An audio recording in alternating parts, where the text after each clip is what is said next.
2024 summer Marmaris. What does it look like? What's down here for see?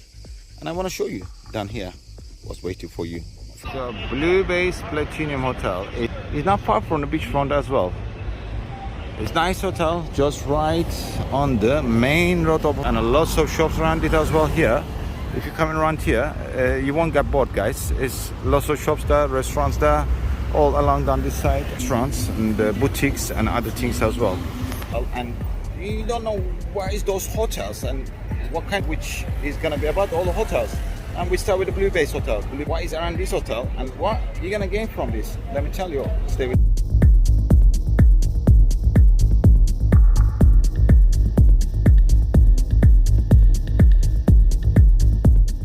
This is Green Nature Diamond Hotel.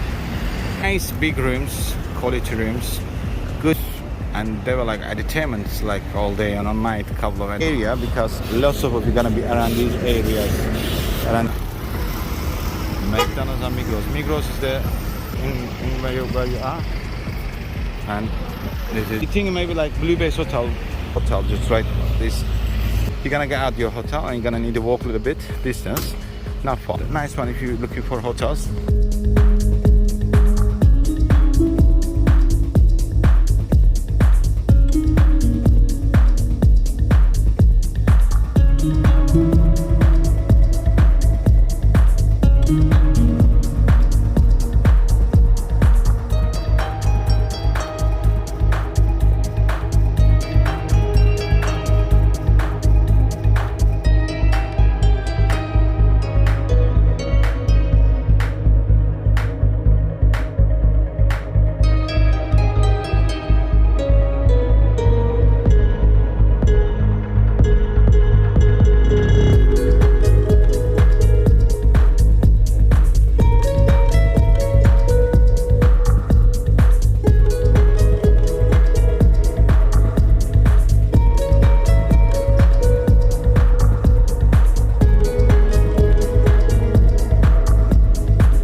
I want to show you around the hotel what is it like and what you can find. Stay with me till the end of the video so you understand.